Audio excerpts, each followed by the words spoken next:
Hi everyone, so this week for our art lesson we are going to design and make our own flag. When you're making flags there are three things that you need to think about. You need to think about the design of the flag, so what's going to go on it. You need to think about the colours that you're going to use, and you need to think about the shape of the flag as well. So to give you a good introduction to this, I think I'm going to look at the Union Jack.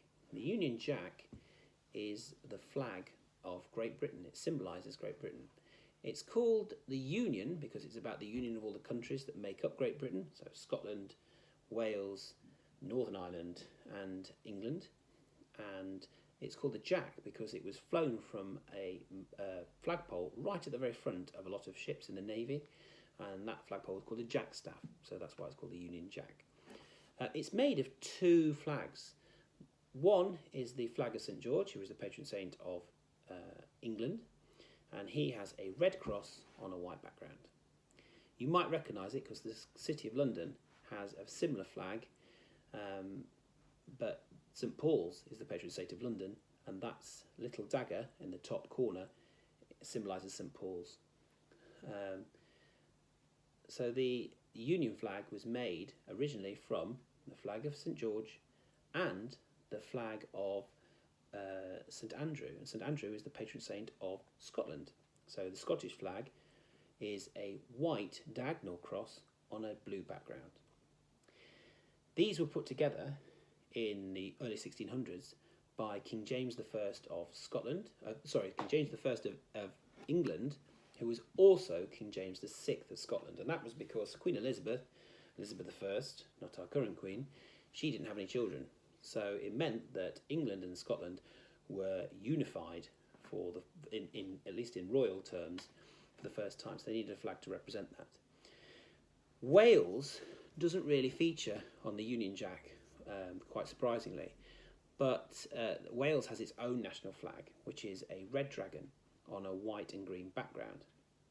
And funny enough, that is actually the symbol of it was Henry VII, so that's Henry VII, and it was Henry VIII, then it was Elizabeth and Mary. They were the Tudors, and Henry VII actually came from Wales, so that's why the Welsh flag is still a royal flag, but it wasn't really added into it. So you have the red cross, you have the white diagonal cross on the blue background, and that was called the King's Colours. The King's Colours flew for a long, long time until about 1800. So that's 200 years, really, for the same flag. And then they changed it, and they added the red diagonal cross on a white background, and that represents St Patrick, and it's called St Patrick's Psalter. It was done really without consulting many people in Ireland, and a lot of people who lived in Ireland didn't particularly like it. They saw it as a symbol of a union that they didn't really want. Anyway, it was added to the flag. And that became the Union Jack as we know it.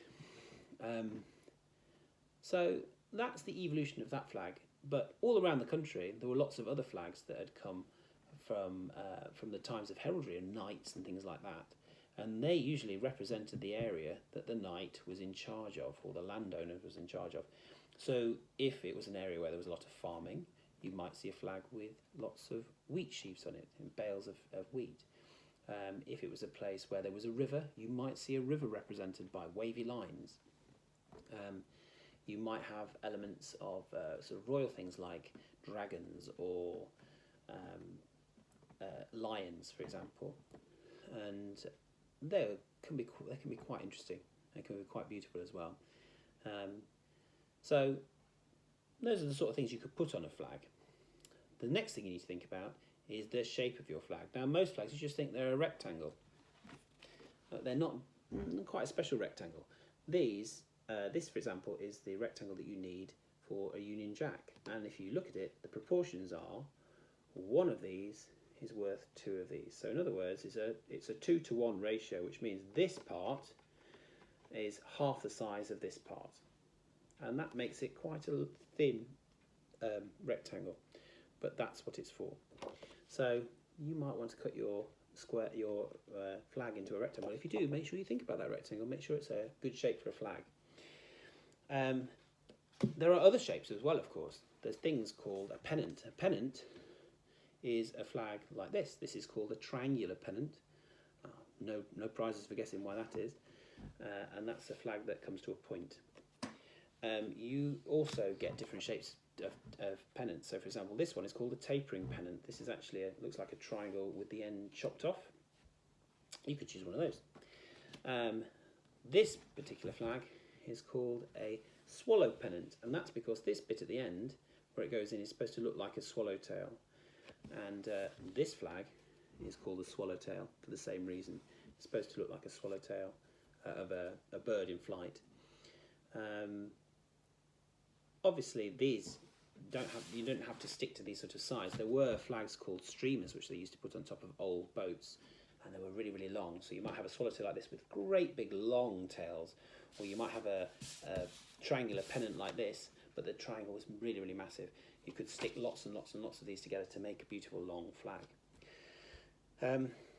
In terms of colours, obviously the British flag is red, white and blue. And red, white and blue, it tends to be used in Europe a lot, especially Eastern Europe. And it has different significance of the colours for each country. Obviously, it's not the only colour scheme that you could think about. For example, there is another set of colours which is used by African countries. It's called the Pan-African colours, and they are red, gold, green and black. They all have different meanings in different countries. It can mean the land, it can mean the people, it can mean good health, it could mean enterprise, it can mean all sorts of things. But you see a lot of African flags have those colours in them. Another set of colours which is used quite a lot are called the Pan-Arab colours, and they are used across the Middle East and Northern Africa, and they are black and white and red and green, and they have special significance as well. Again, it varies slightly between the countries, but a lot of them are very similar in their significance and their meanings.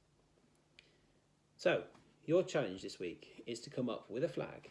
You need to choose the shape of your flag, you need to choose a design for your flag, and you need to colour it in and send me a picture.